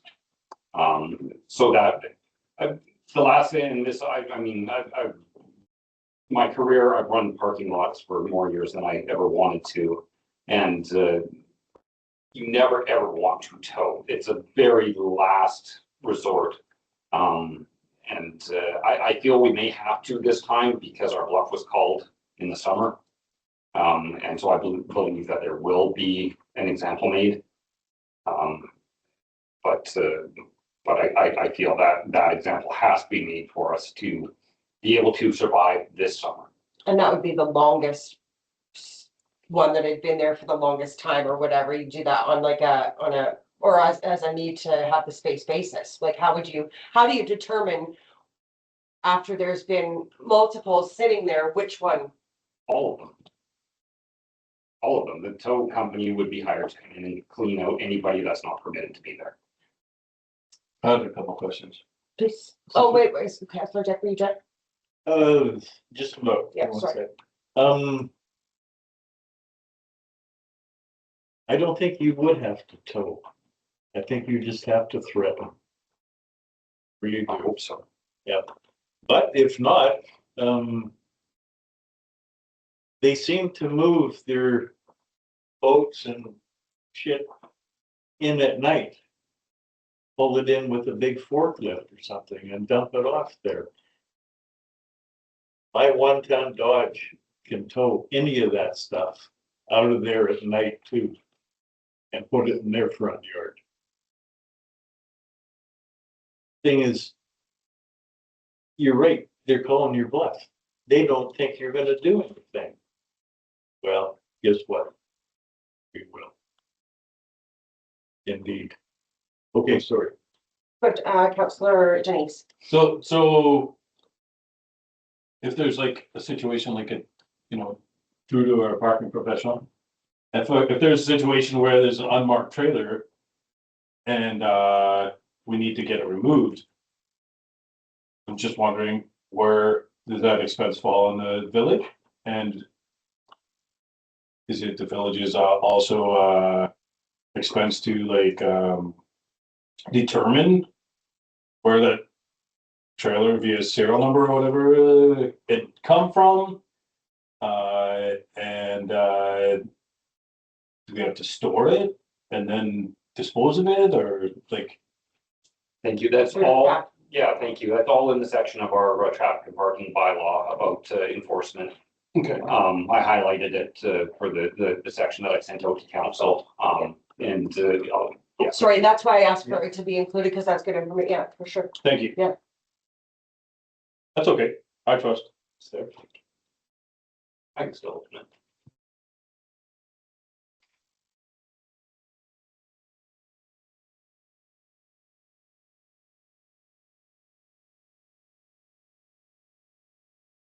How much room in your backyard, or do you have enough room for 4 or 5 vehicles back there?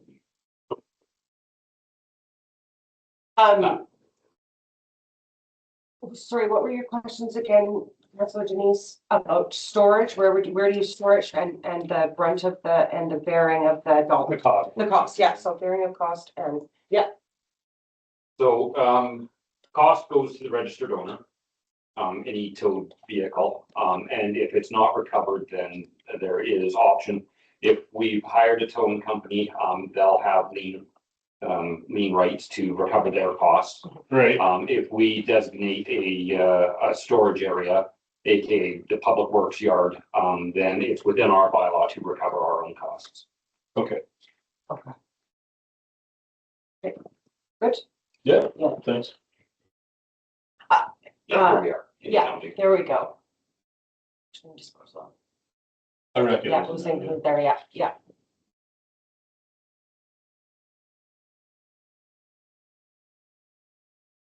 Secure location, okay. Okay.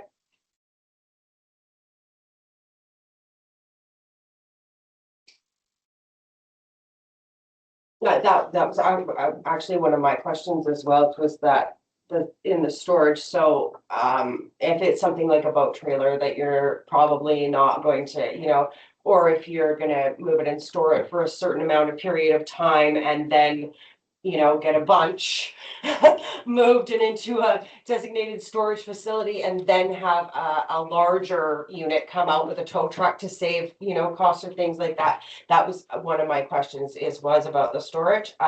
Again, I just worry about staff safety, and I worry about, you know, damage to any kind of our infrastructure if we've got things stored and someone's determined. I'll give you an example. This is what I'm speaking of just from my experience here in the village. We used to have boots, right? I don't know if we still have them. Are they still at the public, right? So we used to have boots and we used to boot vehicles. But the problem with boots is you have to be available 24 hours in order to remove the boot. And like, there was this whole thing about it, and it was just like, so we thought we were like, oh, we've got it under control and we're doing the good things, and then it was just, and it ended up being a staff nightmare, right? And so I don't want those kinds of things to happen again. Who know, like I said, people are unpredictable. You know, you never know who's got what parked where and what's gonna happen, right? So that's all. Worry about staff. I think, you know, if we have a contractor deal with that, that's gonna take the weight off us as a town or us as a municipality. And we don't offer storage in town, and we just let a contractor do what they have to. Keep it simple that way, and not put it on anybody who is here or works for the municipality. Right? Yeah. Thank you for that. I'll help Through you to contractor, Councillor I Dunn. don't mind. Through the mayor to the CAO. Mhm. Now, we're talking about our overflow parking, which there's 4 spaces being taken up there right now out of 50 about. So. Yeah, you get 50 boats up there because you can put 2 boat trailers on it. Anyway, About 20 spots. that is, yeah, and double the 20 makes 40. My upsetedness with this whole BS is the people that come and park their trucks down at the lot 501 Lake and head up island and leave their trucks there all summer and refuse to pay. That's all included within this traffic. Yeah, but that's the problem. That's the ignoramuses. Sure. Because they know they're supposed to pay and they just say, not gonna happen. So those guys should be dealt with first, in my mind. That's crap. It's been going on for way too long. That's it. Okay, so where are we at, folks? We've got some recommendations in front of us. I'd like to see a couple amendments, but I will. You know, I'm gonna say what I'm gonna say it and see if that even flies. If I even get a seconder for it, and if not, we'll just do the motion as presented. How's that sound? Reasonable?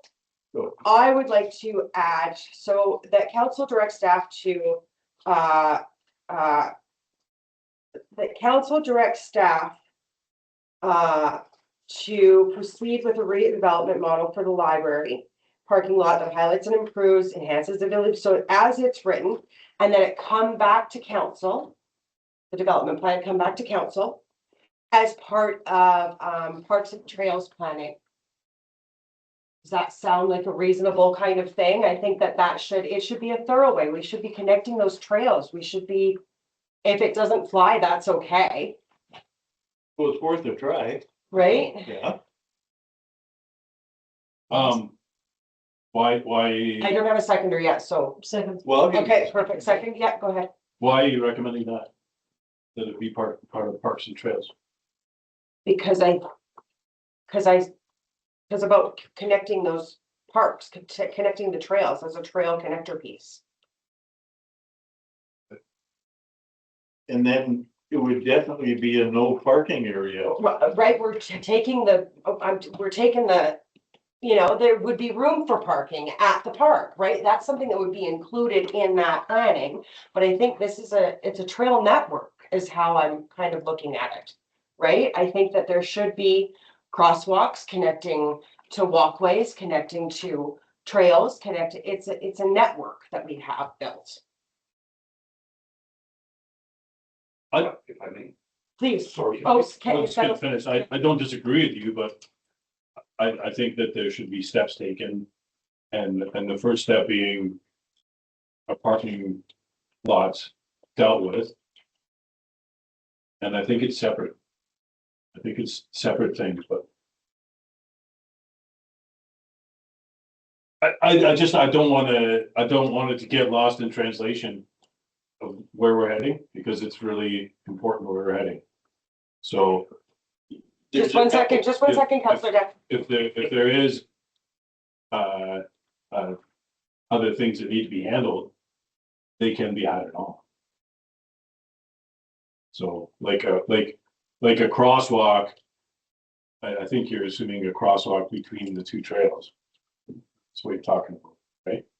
Like that can be done too, but this is concentrating on our parking. There's no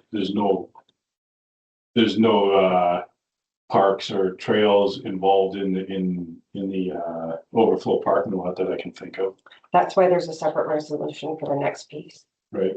And then I would add to that to take care of other chattel in the village on village property. Okay. So that they would both be off. They would both be taken care of. Okay. It's just a longevity. I was just trying to get things to work together in tandem without tying our staff's hands. Right. Yeah, so I'm Okay. trying to get to the That's same place. That's where you're headed. Yeah. That's reasonable. Yeah? Mhm. Okay, sorry, Councillor Deck. That's what I was gonna say. Okay. Through to CAO. It's actually kind of what I was gonna say. Oh, well, we're all on this. So my thoughts behind the motion were exactly what Mayor Colburn was talking about, was at the same time that we're enhancing the parking lot for the library and the post office and the Little Zeballos Trail. While that design's being put in place, tie in the section across the road as well. And this is a non-confrontational, non-intrusive, respectful way to gain back our property without you're bringing in a feather instead of a hammer. I believe that if we bring in a hammer, that yes, there will be repercussions of some sort, not necessarily, physical violence, but reputation of the village being heavy-handed. So I think this is a community growth instead of a. Beautiful. Okay, so then as it sounds that council, so it's as it said, adding, and it come back to council as part of a parks and trails planning. You got that one? Yep. And that was seconded by Councilor Lewis. Are we gonna vote on it?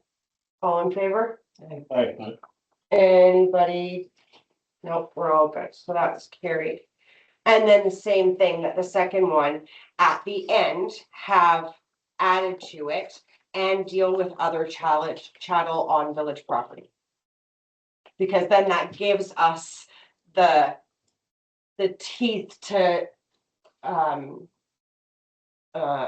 enforce the bylaws. Mhm. Right, essentially.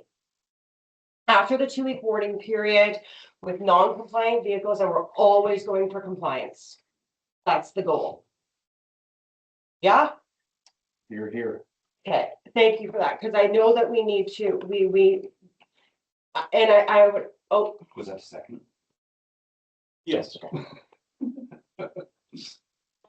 I'm trying to get to the underlying things here, right? So if we're doing it as part of a parks project, that it's, but also that we're allowing them to do the work on the trail, like Councillor Janice was saying, so that there is opportunities to move things from other lots as well that are on our property.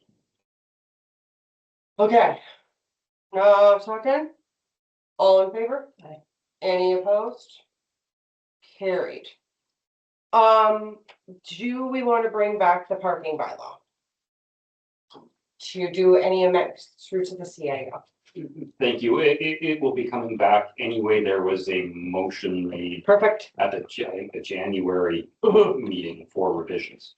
Yeah, and then so I noticed it was on the February and I was like, Or February, yeah, okay, cool, because there are certain, I think it's at the regional district though, that you can only have, or no, it's procedure bylaw.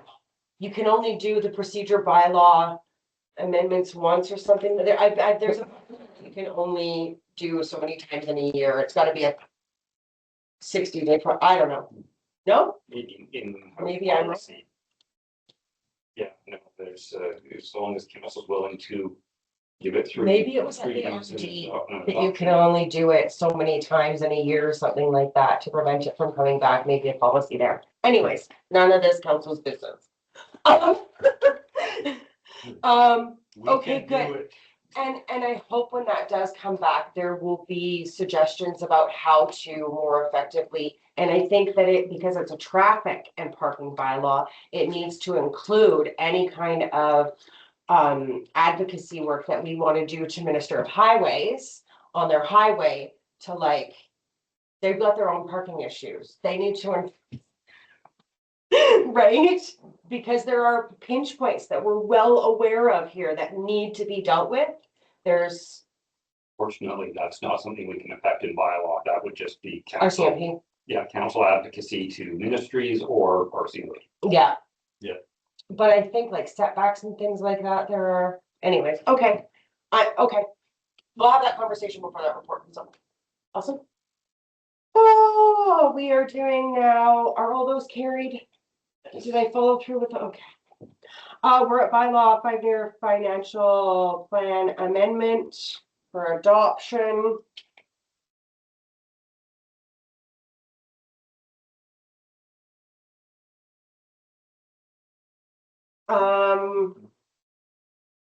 CFO Janice, did you have anything to? Thank you, Mayor. No, I don't. Okay, perfect. Just making sure. These adjustments have been made as long as we can make this motion. That's it. So if somebody wants to move to finally adopt, is it third and finally adopt or just final adoption? Just fun with them. Final adoption of the bylaw. Final adoption for bylaw number 566-2026. Second. Questions or comments? All in favor? Aye. Any opposed? That's carried. Okay, so now we've got a Councillor Deck is going to update us on long-term care beds in Campbell River.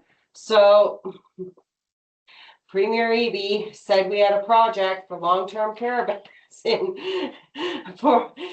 Campbell River, and we are an aging population. So I just wanted Councillor Deck, as he sits on that hospital board, to apprise us of what's going on. There is a letter coming from the Comox Hospital District to Eby, so. Okay, this is gonna be a long one. Sit in a comfortable chair. That's better, yeah.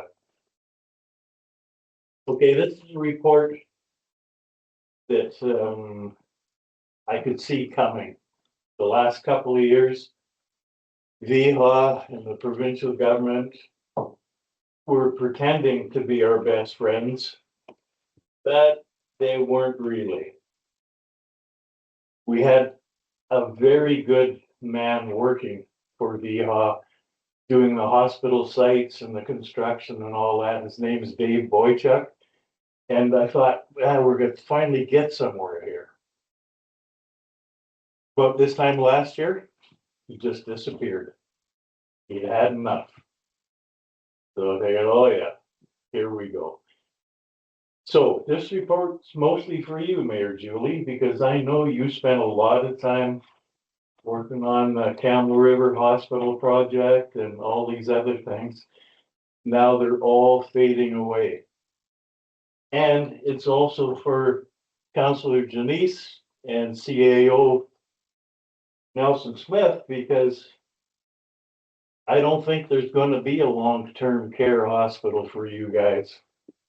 You're going to have to stay at home because the provincial government pulled the plug on it. Even though they promised 2 years ago they were going to build it. The hospital board saved up $50 million to put towards this project. And they don't care. They said, nope, we're not doing it. Can't afford it. So I think each of you has the letter from Chairman at the hospital board. Really respect this man. He's top notch. Now, he will be a squeaky wheel as far as he can go, but he's asked for us to write letters as well to support him.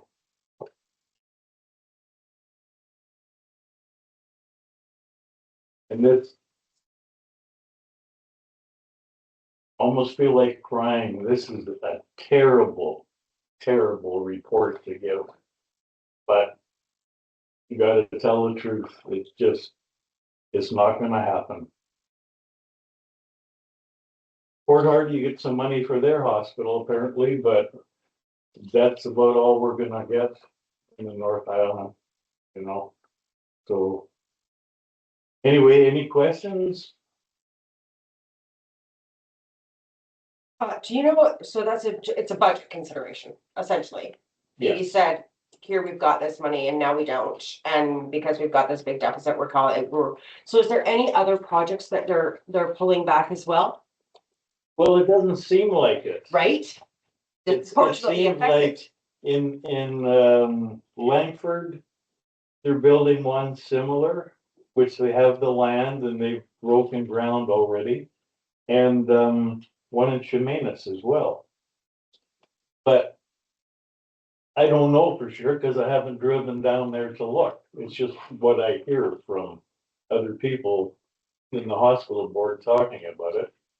And the people from Yeehaw are just, they might as well be working for Donald Trump because they don't do anything except nod their head and say, well, we'll get back to you once we talk to the people in charge. So it's, the whole thing is falling apart. So that was gonna be my next question. Are they beefing up home services through Island Cares, home supports? Don't know. I don't know. Okay, that's a question. There's been rumblings, but it just seems like nothing is getting done. And especially like people here, that's hard to do, right? You can't, that's a really hard ask to ask Island Health to do, right? It's Yeah. to beef up in-home supports if you're not providing beds for people in a city center. I think all of the provincial government wants to do now is start these urgent care, like they have in Parksville, which they're okay, but they're sort of like kissing your sister, eh?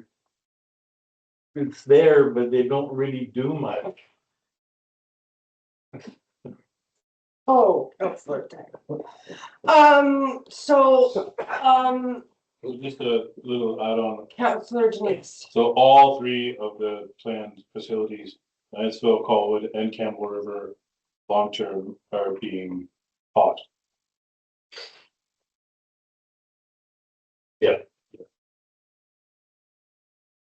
But I don't know if it says on there or not that the other two had been Doubles on the started ground. to the point where the designs were all approved and whereas one in Campbell River, nothing I happened. was still in planning process. Yeah. But anyway, that it doesn't really matter. What matters is the place that really should have got a long-term care isn't gonna get one. Questions or comments for Councillor Deck?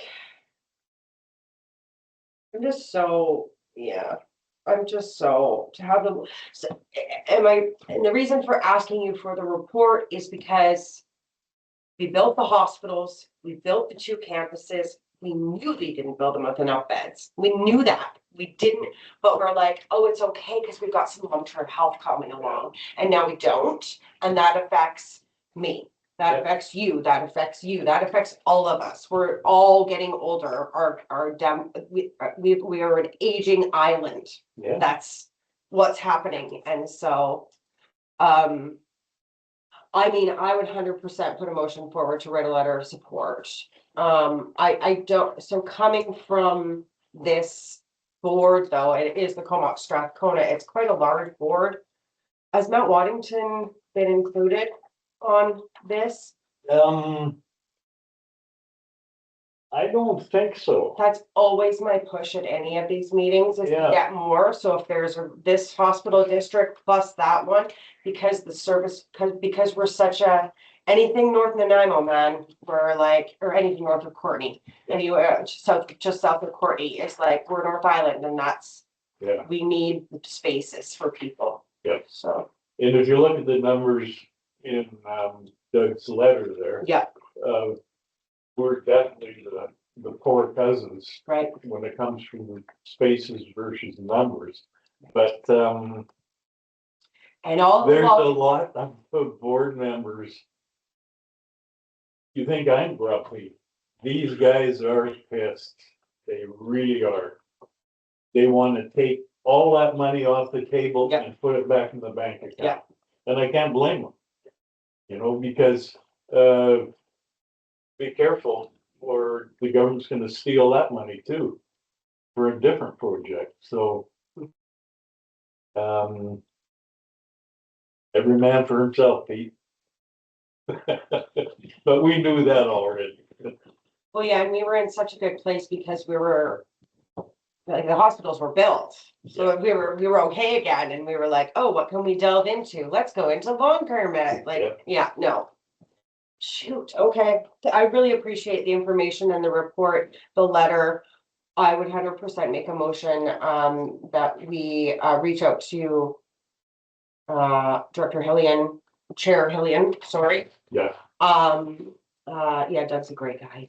he is. Yeah, and see how we can add to their advocacy. That would be my motion. Second.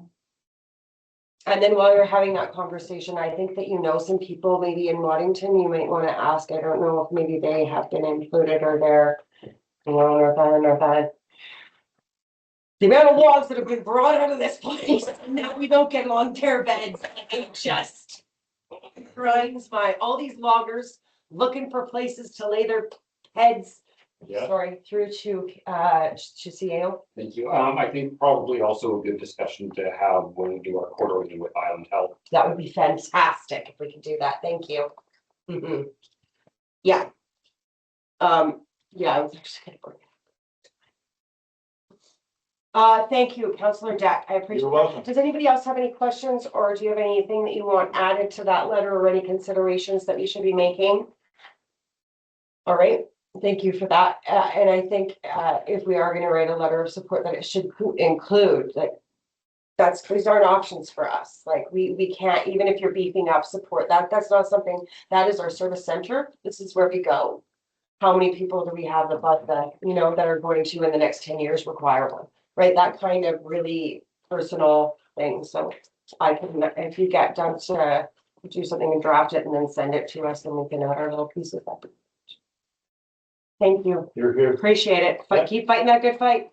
Well, we will, but here's my answer. I've never voted for conservative in my whole life. That's gonna change this time around. The only way things will change. Yeah, anyway, thanks for listening to me. Thank you. That's fine. We have one last thing on the agenda, and it's could CAO. I didn't call the question. All in favor? Aye. Nice. Thank you. And with the last thing, before our public question period, which I will not miss again, is, the Island Coastal Economic Trust. So this is verbal. So you guys are aware of what the Island Coastal Economic Trust is. It's a trust that's been put in. There's one in the north, there's one in the interior, there's one on the island. They give us dollars, they provide economic development money. That's what they do. That's the organization's kind of, you know, and sent to us today In everybody's. in everybody's email. Should be in everybody's package. Yeah, it's in there. Yep. Somewhere, it was in my. Oh, perfect. Okay, anyways, there is a, they have sent, oh, that was the one that was in, I've got it mixed up. Thank you, Councillor Janice. Anyways, it's a request for, recapitalization of the fund. What's happening is, so our trust was set up a different kind of a way. And so what we're trying to do is get them to reinvest in the fund, essentially. That's the. Yeah. And in that reinvestment, we will make, so we weren't allowed to make our money work for us. That's not what they did. They set our price and said, we want you to spend all that money. And so now we're having to go back for recapitalization. And what will happen is we will invest the money and we will make our money work for us. So that's the kind of, that's the process behind it. So I would just ask that we put this letter forward. I know some of the regional districts are going to do it. I don't know if we're going to do it as a whole regional district, if we're going to do it as the whole North Island, if we're each going to do them individually, but I wanted to get ahead of it and take the test, the litmus test, if this is something you guys would support. I think so. Perfect. Okay, perfect. So that we support signing a letter of support for the iced tea recapitalization. That would be my motion. Second that. Second that, perfect. And I, like I said, I don't know how that comes to you, whether we'll have to do our own, whether the RD will do it, we'll sign our own letterheads, or I don't know what that looks like, but we are in support of the letter of support. All in favor? Aye. Any opposed? Carried. We have come to public question period. You know the rules.